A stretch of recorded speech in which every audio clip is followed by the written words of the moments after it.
আজি ৰাতিপুৱাৰ পৰাই সামাজিক মাধ্যমত এখন স্ক্ৰীনশ্বট ভাইৰেল হৈছে। উক্ত স্ক্ৰীনশ্বটখন অসম প্ৰদেশ কংগ্ৰেছৰ সভাপতি শ্ৰীযুত গৌৰৱ গগৈ ডাঙৰীয়াৰ পিএ মেঘনাথ ছেত্ৰী ডাঙৰীয়াৰ বুলি ইতিমধ্যে বহুলভাৱে প্ৰচাৰ হোৱা পৰিলক্ষিত কৰিছোঁ। উক্ত মেছেজখনত আচলতে মই হুবহু পঢ়িবলৈ যত্ন কৰিম যে এনেকুৱা ধৰণৰ তেওঁলোকে মেছেজ দিব পাৰে। মানে আজি ৰাজীৱ ভৱনত অনুষ্ঠিত হ'বলগীয়া বিশেষ সভাখনত আমাৰ সংখ্যালঘু ভাই বন্ধুসকলৰ হলৰ শেষত বিশেষভাৱে সংৰক্ষিত আসনত বহিবলৈ অনুৰোধ জনালোঁ।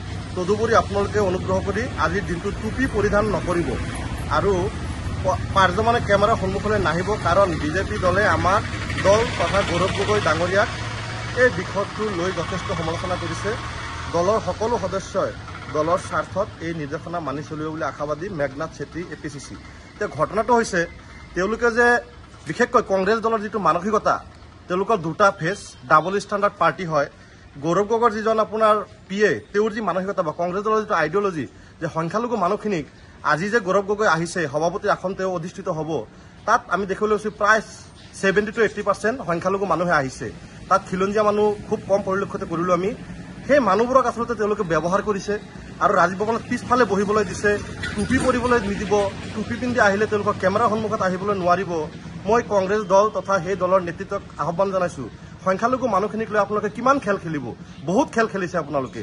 ডি ভোটাৰৰ নামত, NRC নামত আপোনালোকে যথেষ্ট হাৰাশাস্তিও কৰিছে। আজি আকৌ গৌৰৱ গগৈ ডাঙৰীয়া প্ৰদেশ কংগ্ৰেছৰ সেই সভাপতি হৈছে, তেওঁ অসমৰ মুখ্যমন্ত্ৰী হোৱা নাই। আৰু এনেকুৱা যি আচৰণ, খিলঞ্জীয়া মানুহে ইতিমধ্যে কংগ্ৰেছক এৰি দিছে। যি 2-4টা সংখ্যালঘু অঞ্চলত তেওঁলোকে আশা কৰি আছে, কিন্তু সংখ্যালঘু মানুহৰ লগত তেওঁলোকে যি প্ৰতাৰণা কৰিছে, মই প্ৰশ্ন কৰিব বিচাৰোঁ, আমাৰ সংখ্যালঘু অঞ্চলত যিবিলাক যুৱ নেতা আছে বা যিবিলাক মানুহে কংগ্ৰেছ কৰি আছে বা যিবিলাক মানুহ গৌৰৱ গগৈ সভাপতি হোৱাৰ কাৰণে তেওঁলোকে আনন্দ উল্লাস কৰি আছে, তেওঁলোকক প্ৰশ্ন কৰিব বিচাৰিছোঁ, আপোনালোকে শেষৰ বেঞ্চত বহিবলৈ আপোনালোকে সংৰক্ষিত কৰি ৰাখিছে। মানে দ্বিতীয় শ্ৰেণীৰ যে নাগৰিক, কংগ্ৰেছে যে মুছলমান বা সংখ্যালঘুসকলক যে দ্বিতীয় শ্ৰেণীৰ নাগৰিক তেওঁলোকৰ যি মানসিকতা, সেইটো এই মেছেজৰ পৰা স্পষ্ট জল পটপট হৈ পৰিছে। আৰু আমাৰ সংখ্যালঘু মানুহখিনিক আহ্বান জনাম, আপোনালোকে পণবন্দী নহ'ব। আৰু গৌৰৱ গগৈ হওক বা কংগ্ৰেছ দলৰ আন নেতাসকলে হওক, তেওঁলোকে সদায় সংখ্যালঘু মানুহক ব্যৱহাৰ কৰিছে। আৰু গৌৰৱ গগৈৰ কথা বিশেষকৈ ক'বলৈ গৈছোঁ, তেওঁলোকক আমি নেগেটিভলি ক'বলৈ বিচৰা নাছিলোঁ, সমালোচনা কৰিব বিচৰা নাছিলোঁ, কিন্তু তেওঁলোকে যে আমাৰ সংখ্যালঘু মানুহখিনিক লৈ এনেকুৱা ধৰণৰ টুপি পিন্ধি আহিব নোৱাৰিব, হিজাব পিন্ধি আহিব নোৱাৰিব, পিছফালে বহিব লাগিব বা মুছলমান মানুহখিনি যাতে কেমেৰাৰ আগত আহিব নোৱাৰে, তাৰমানে সংখ্যালঘু মানুহখিনি ভোটখিনি লাগে নেকি আপোনালোকক? মানে তেওঁলোকক পিছত বহাব, তেওঁলোকক ব্যৱহাৰ কৰি ভোট ল'ব আৰু পিছফালে বহাই ৰাখিব। সংখ্যালঘু মানুহখিনিক কৈছোঁ, এই গৌৰৱ গগৈ ডাঙৰীয়া বিশেষকৈ তেওঁ অসমৰ কোনো নেতা নহয়, তেওঁ কংগ্ৰেছ দলৰ নেতা। তেওঁ গান্ধী ফেমিলিৰ পিছে পিছে ঘূৰি ফুৰাৰ কাৰণে, তৈলমৰ্দাৰ কাৰণে তেওঁক হয়তো সভাপতি আসনত দিছে।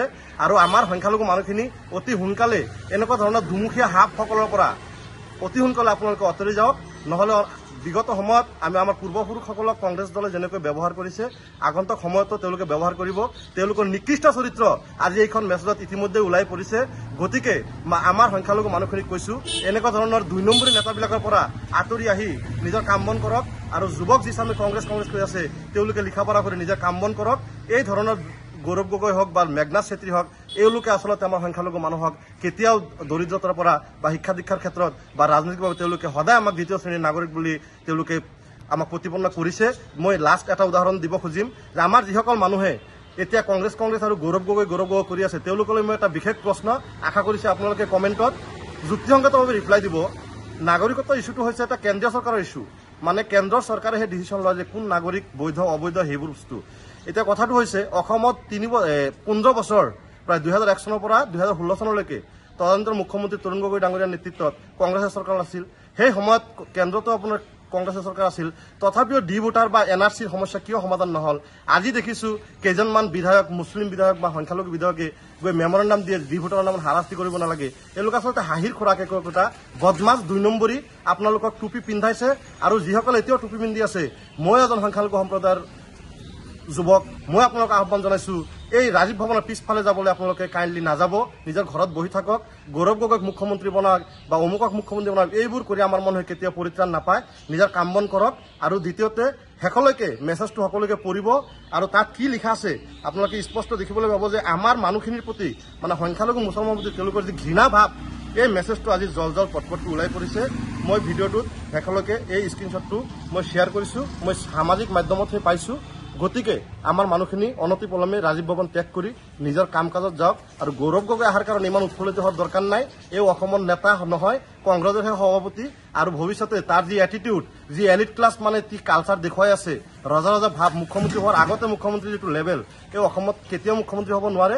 গতিকে এইবোৰ বাদ দি নিজৰ কাম বন কৰক আৰু সংখ্যালঘু মানুহখিনি এওঁলোকৰ কুচক্ৰান্তৰ পৰা ওলাই আহিব বুলি মই আশা কৰিলোঁ। ধন্যবাদ। জয় অসম।